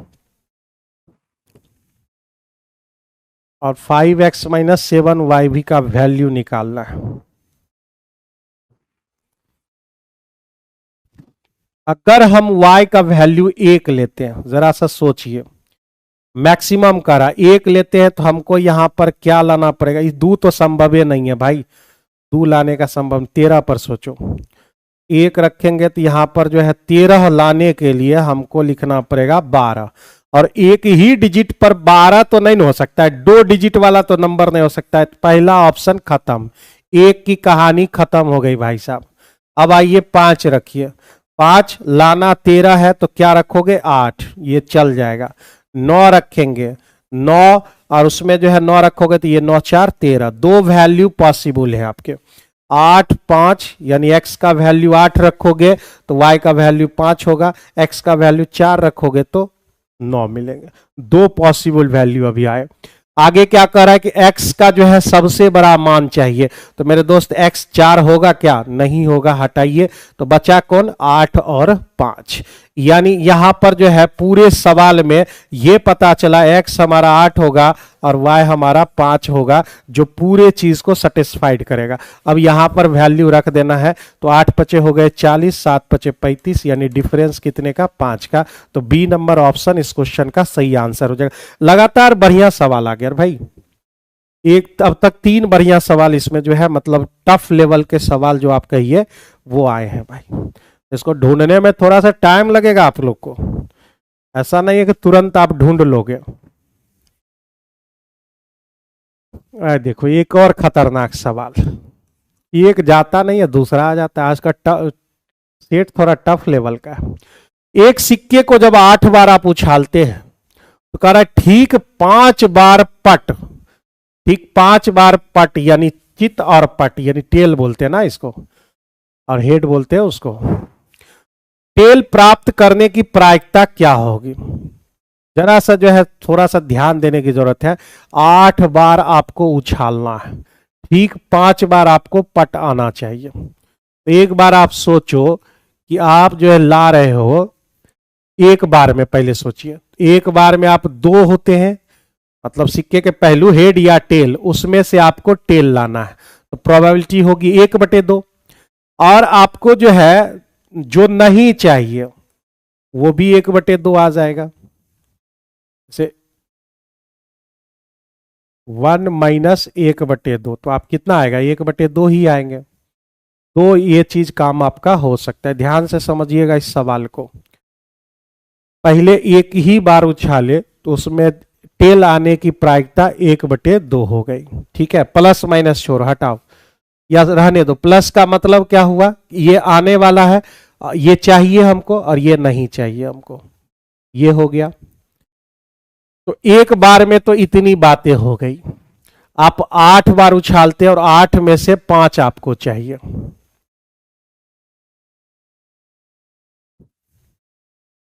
आठ में से 5 चाहिए हमको।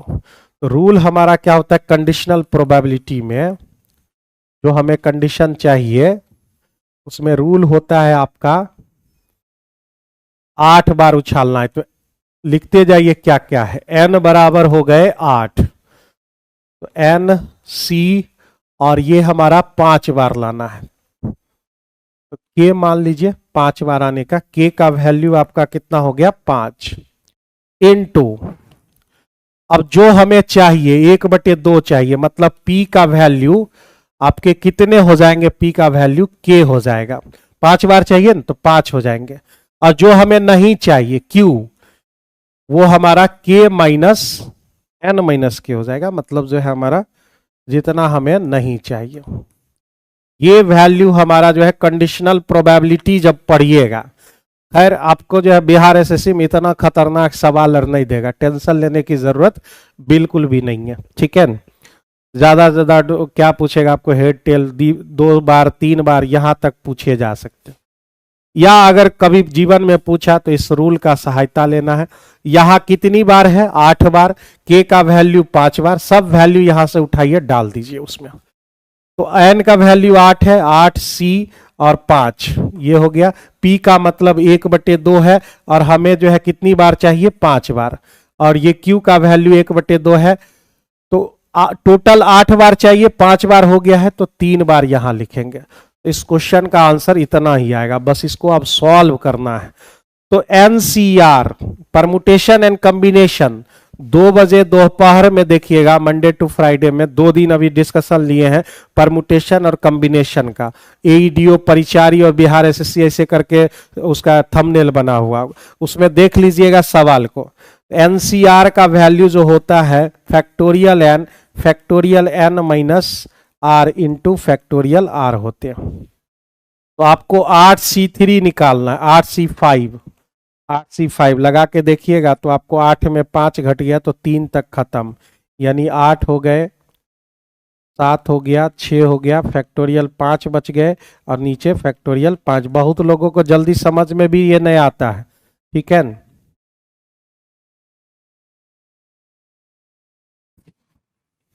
7 छक्के 42, 8 गुने 7 गुने 6 आ गए, इतना वैल्यू ये आ गया। लिख लो यहां पर 8 गुने 7 गुने 6, यहां कितना 1/2 का पावर 5 मतलब 32 और ये 1/2 यानी 8 आ जाएंगे। 8 8 आपका खत्म हो गया, यहां काटो 16, यहां लिखो 21। 21 को हमको 16 से भाग देना है, कितना आ जाएगा रे भाई? 21 को हमको अगर 16 से भाग देना है, गलती वलती तो नहीं हुआ है, एकदम गलती नहीं हुआ है। 1/2 हमको चाहिए 5 बार, क्योंकि ठीक 5 बार हमको पूछ रहा है और 5 8 में से तो 3 उधर हो गए, ठीक है। 21/16 कोई भी आंसर नहीं है। 7 21 और नीचे 16 हो गए, यानी हम 8C5 का वैल्यू कुछ गलत निकाल रहे हैं। 8C5 का वैल्यू हो सकता है कि हम कुछ गलत निकाल रहे हैं भाई साहब। क्वेश्चन नंबर है आपका 101, कहीं कुछ भी नहीं है भाई, क्वेश्चन ही है मेरे पास सिर्फ। तो हो सकता है कि हमने कुछ गलत निकाला हो, एक बार इसको जो है पहले हम निकाल कर देख लेते हैं। 8C5 factorial 8 factorial 5 factorial 8 minus 5, तो फैक्टोरियल 5 तक हटा लेते हैं। 5 7 6 यहां तक खत्म, नीचे बच गए 8 में 5 गया 3 3 2 1। अच्छा एक ये हमने छोड़ दिया था, तो 6 6 आपके खत्म हो गए, तो बचे आपके कितने 8 और 7। मुझे लग रहा था यहाँ पर कुछ गलती मैंने कर दिया है, तो यहाँ पर जो है वैल्यू क्या हो जाएगा 8 × 7, ये हो गया 1/32, ये हो गए 1/8, 8 8 खत्म। 7 को आपको 32 से भाग देना है, 0.70 हो गए। 70 को आप 32 से लगाओगे, 70 को 32 से लगाना है, 0.70 हुए ना, 32 दूने 64, 0.2 से शुरू होने वाला का 2 से 2 को शुरू हो रहा है भाई। 70 32 दूने 64, बच गए 80, फिर 2 बार में, यानी ये आंसर होगा आपका 0.22 जो है आपके आंसर हो जाएंगे, यानी डी नंबर ऑप्शन इस क्वेश्चन का करेक्ट आंसर हो जाएगा। तो बहुत खतरनाक सवाल में से एक है, बस रूल आपको थोड़ा सा याद रहेगा तब जाके ये सवाल आपको बनेंगे। जितना बार आप जो चीज चाहिए पहले वो निकालिए, यानी 2 में से हमको 1 चाहिए, फिर 2 में से 1 हमको नहीं चाहिए, ये हमने निकाल लिया। टोटल कितना बार 8 बार, और हमें चाहिए कितना 5 बार। तो n का वैल्यू 8 हो गया, k का वैल्यू 5 हो गया। इस रूल में बस बैठा देना है, आपको थोड़ा सा जो है परमुटेशन कॉम्बिनेशन आने चाहिए, तो यह इस क्वेश्चन का आंसर डी नंबर ऑप्शन हो जाएंगे। खैर बिहार एसएससी इतने हाई लेवल पर सवाल नहीं जाती है, ये आपको बिहार एसएससी एईडीओ वगैरह सब में ये ज्यादा पूछता है। परमुटेशन के सवाल हो गए। बुकलेट हमको लिखना है, तो बुकलेट में हमको बी और टी को कितने हैं, 1 2 3 4 5 6 7, 7 में से हमको बी और टी एक ही जगह पर रहना चाहिए, साथ साथ रहना चाहिए। ये सवाल तो एग्जैक्ट जो है आज ही पढ़ाए हम 2 बजे वाला में, आप देख लीजिएगा, परमुटेशन एंड कॉम्बिनेशन करके होगा, बड़ा ही आराम से जो है पढ़ा रहे हैं उसमें। तो बी और टी यूट्यूब पर ही फ्री ऑफ कॉस्ट है, तो बी और टी साथ में रहना चाहिए, बी और टी हो गया साथ में, निकाल दिए। अब बचे 1 2 3 4 5, 5 को बच गया भाई साहब, 5 को बच गए। क्या क्या नाम है, OOKLE, यहां हो गए। इसको आप 1 बोलो, इसको आप बोलो 5। 1 क्यों बोल रहे हैं, तो यह एक ही चेयर है और यहां 5 चेयर है, 1 2 3 4 5, 5 को चेयर बनेगा इसमें भाई साहब, समझ गए। या एक ही चेयर पर दोनों को बैठाना है, तो 5 और 1 कितने हुए, 6। अब देखो यहां पर ये एक ही चेयर है, तो पहले आप बी को बैठाओगे और फिर बाद में टी को, या फिर आप पहले टी को बैठाओगे फिर बाद में बी को, यानी 2 तरीके उसके पॉसिबल हैं। तो फैक्टोरियल 6 का मतलब होता है 720 और फैक्टोरियल 2 का मतलब होता है 2, यानी इस क्वेश्चन का जो है,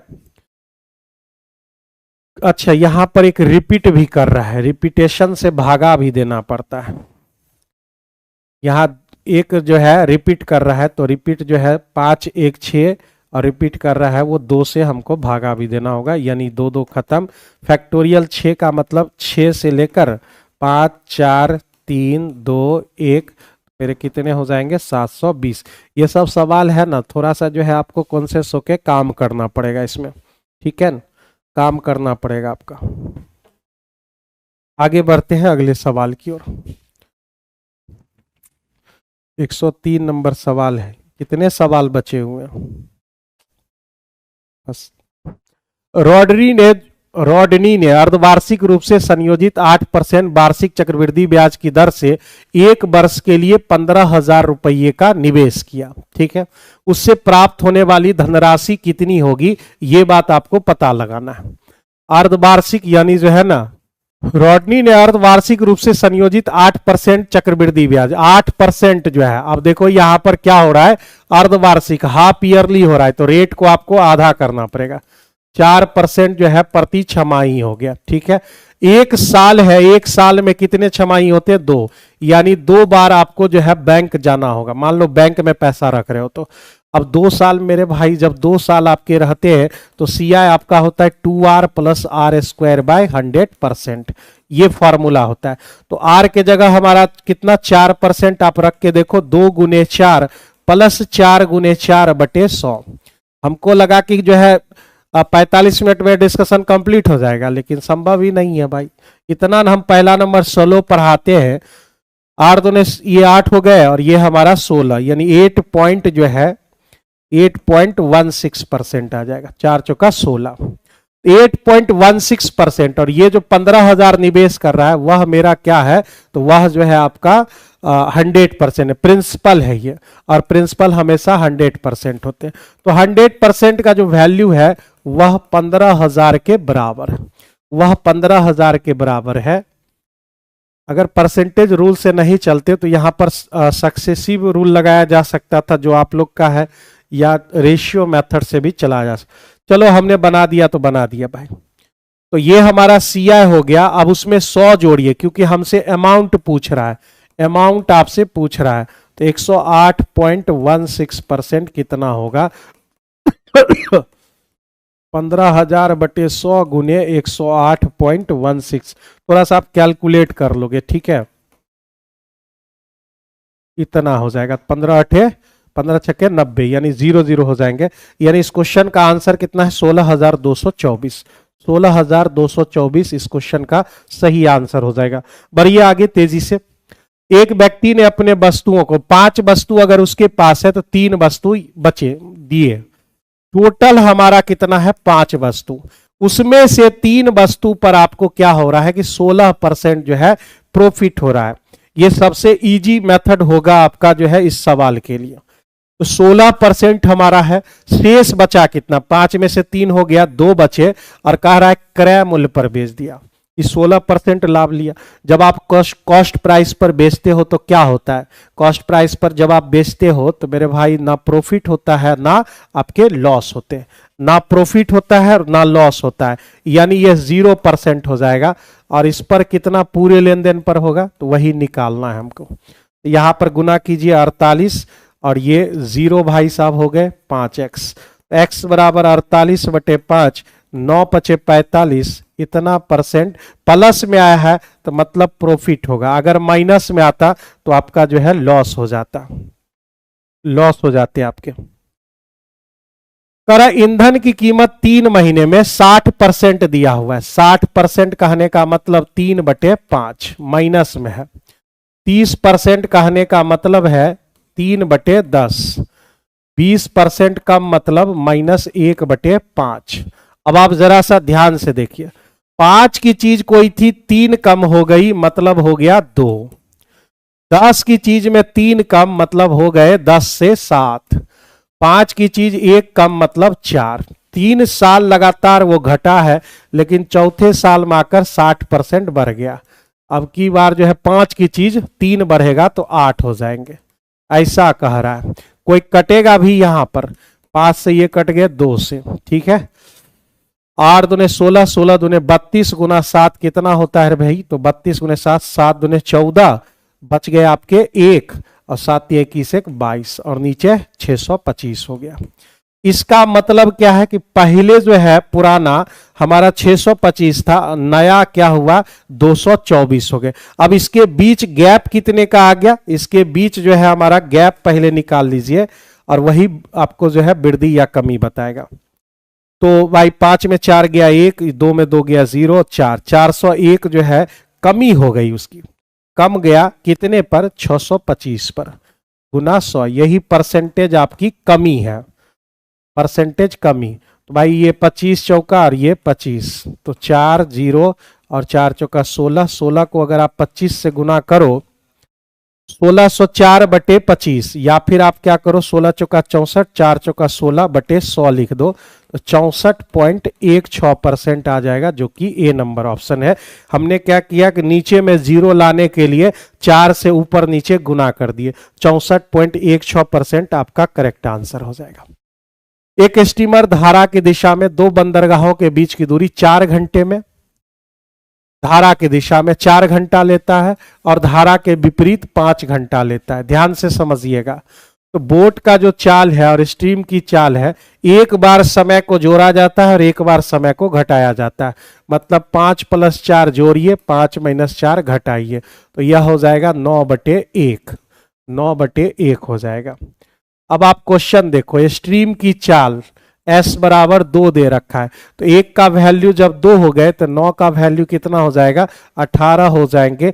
ए नंबर ऑप्शन इस क्वेश्चन का सही आंसर है। यह मेथड आप लोग किस में पढ़े होंगे, नाव और धारा से रिलेटेड क्वेश्चन में ये मेथड आपने पढ़ा होगा, रेशियो मेथड इसको बोलते हैं।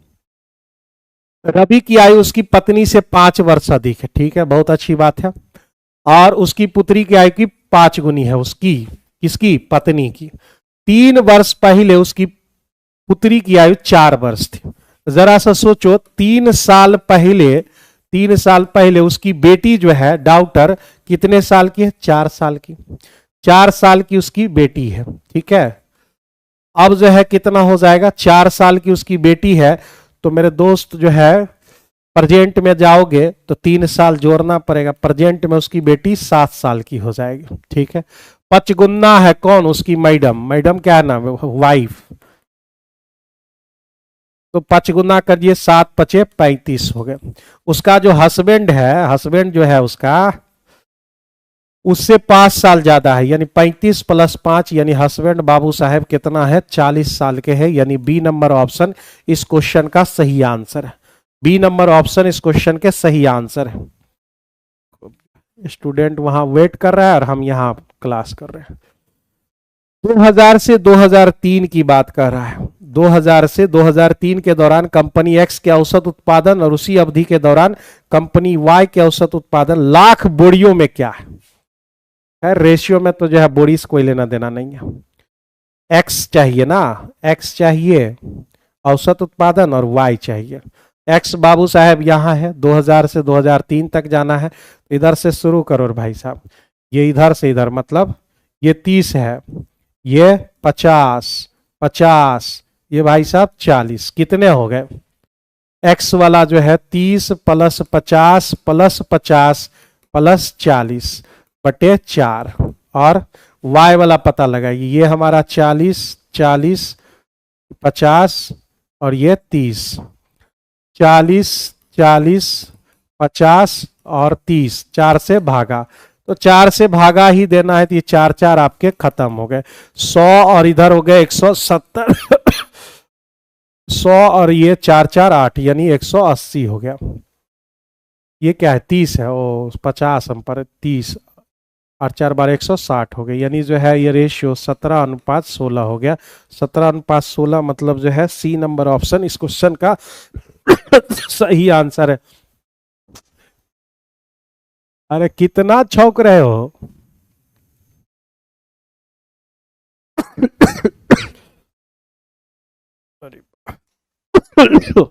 अरे यार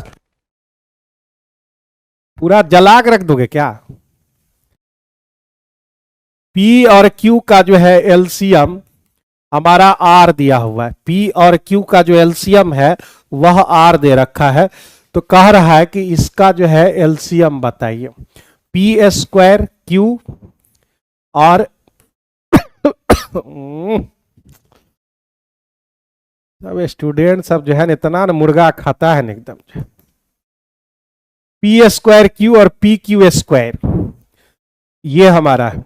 तो देखो यहां पर जो है मैक्सिमम लिया जाता है, एलसीएम में क्या किया जाता है? मैक्सिमम दिया जाता है। P² P यानी P² हो जाएगा और Q² हो जाएंगे। इसको PQ गुना PQ हम लिख सकते हैं, PQ गुना PQ, और PQ का ये क्या है? R दिया हुआ है, तो PQ गुने R हो जाएंगे। PQR कहाँ है? तो यह सी नंबर ऑप्शन में दिए गए। एगो PQ के जगह पर हमने R ले लिया, उसका एलसीएम। एगो PQ की जगह R ले लिए। कौन सा व्यंजक 0 के समान है? कर लीजिएगा, सी नंबर ऑप्शन आ जाएंगे।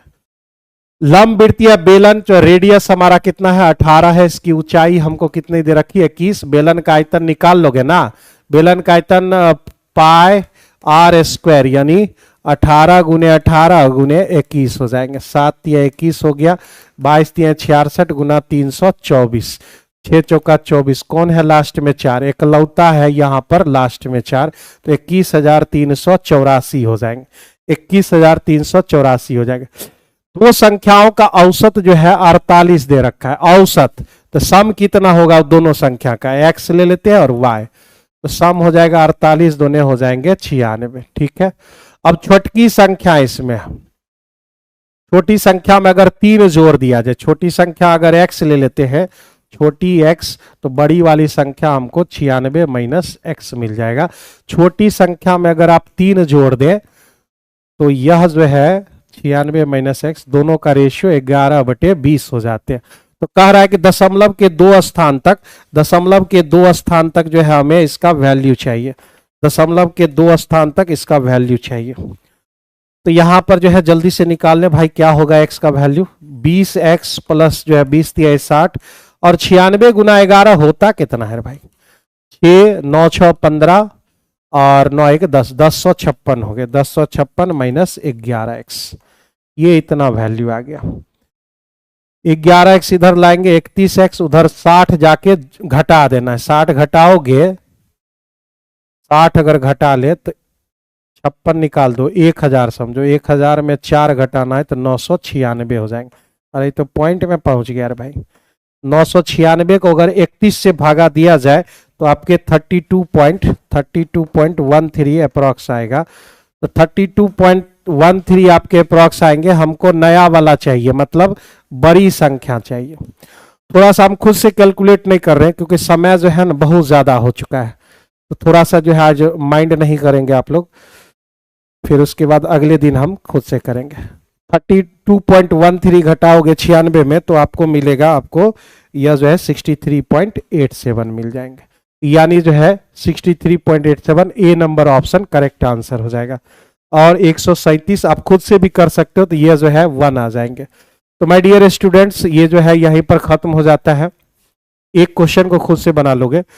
तो कल मिलते हैं दोबारा, फिर जो है 136 नंबर सेट का डिस्कशन नहीं हो पाया था मैथ्स का, वो बाकी है अभी तक। मैं किसी दिन या कल या परसों 2 दिन में किसी दिन समय मिलेगा कर दूंगा मैं।